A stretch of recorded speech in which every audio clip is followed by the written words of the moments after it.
बिस्मिल्लाहिर्रहमानिर्रहीम। अस्सलामुअलैकुम। आज मैं आपके साथ जर्सी मटन कढ़ाई की रेसिपी शेयर करूंगी, जो कि पेशावर की मशहूर कढ़ाई है। ये कढ़ाई बहुत ही मज़ेदार बनती है और बनाने में भी बहुत ही आसान है। जर्सी मटन कढ़ाई बनाने के लिए मैंने लिया है तकरीबन हाफ़ केजी मटन।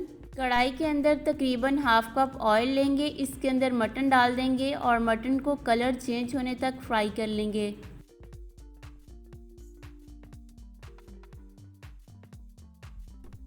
तकरीबन 3 मिनट तक फ्राई करने के बाद मटन का कलर चेंज हो चुका है।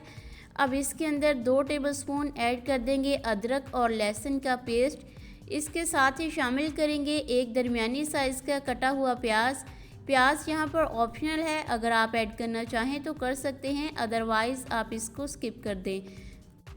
अब इनको गोश्त के अंदर अच्छी तरह से मिक्स कर देंगे और गोश्त को गलाने के लिए इसमें तकरीबन 1 कप पानी ऐड करेंगे। पानी यहाँ पर ज़्यादा ऐड नहीं करेंगे क्योंकि गोश्त के अंदर से भी पानी निकलेगा। अब इसको कवर करके तकरीबन 30 से 35 मिनट तक दरमियानी आंच पर रख देंगे। वक्फे बाद गोश्त को हिलाते रहेंगे ताकि गोश्त नीचे ना लगे।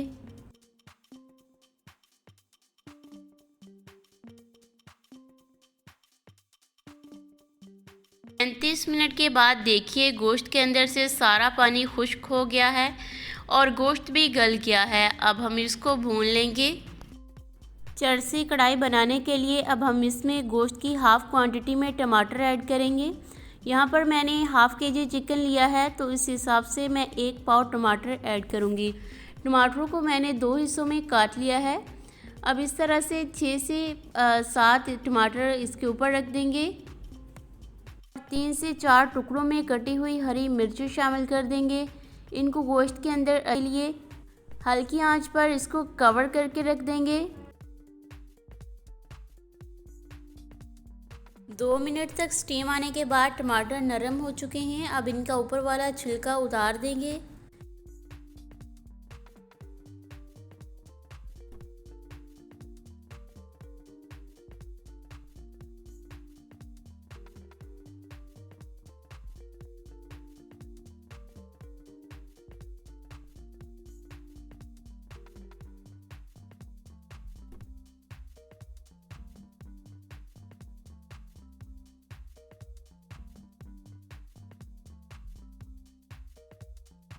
ये देखिए इस तरह से मैंने टमाटरों का ऊपर वाला छिलका उतार दिया है। अब टमाटरों को चम्मच के साथ तोड़ देंगे।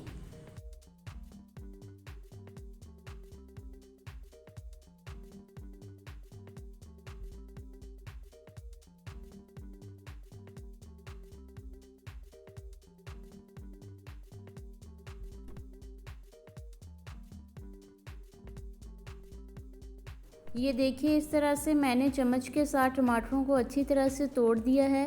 अब इनको मिक्स कर देंगे और यहाँ पर गोश्त को तकरीबन 10 मिनट तक मज़ीद भूनेंगे। गोश्त की भुनाई करते वक्त आंच को लो से मीडियम रखेंगे, बहुत ज़्यादा तेज़ आंच नहीं करेंगे।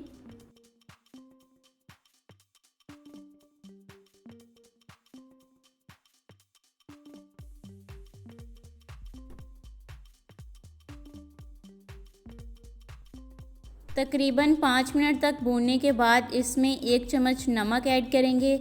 नमक हमेशा गोश्त को भूनने के बाद ऐड करें। और आधा चम्मच ऐड करेंगे काली मिर्चों का। काली मिर्च यहाँ पर ऑप्शनल हैं, अगर आप इन्हें ऐड करना चाहें तो कर सकते हैं, अदरवाइज़ आप इसको स्किप कर दें। कुछ लोग इस कढ़ाई को सिर्फ नमक के साथ ही खाते हैं, ये आप पे डिपेंड करता है। अगर आपको काली मिर्चें पसंद हैं तो आप ऐड कर सकते हैं। अब यहाँ पर गोश्त को हम मज़ीद 5 मिनट तक भूनेंगे।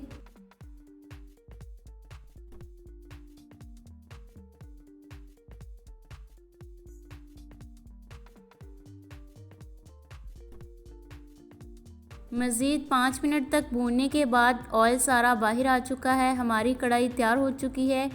टोटल हमने यहाँ पर 10 मिनट के लिए गोश्त की भुनाई की है। अब इसके ऊपर थोड़ा सा हरा धनिया छिड़क देंगे और बारीक कटी हुई हरी मिर्चें। तो लीजिए हमारी कढ़ाई सर्विंग के लिए रेडी है। आपको हमारी ये रेसिपी कैसी लगी कमेंट करके ज़रूर बताइएगा। और हमारी डेली रेसिपीज़ के लिए चैनल को सब्सक्राइब करना और वीडियो को लाइक और शेयर करना मत भूलिएगा। अपना बहुत ख्याल रखिएगा। मिलते हैं किसी और मज़ेदार सी रेसिपी के साथ, तब तक के लिए अल्लाह हाफिज़।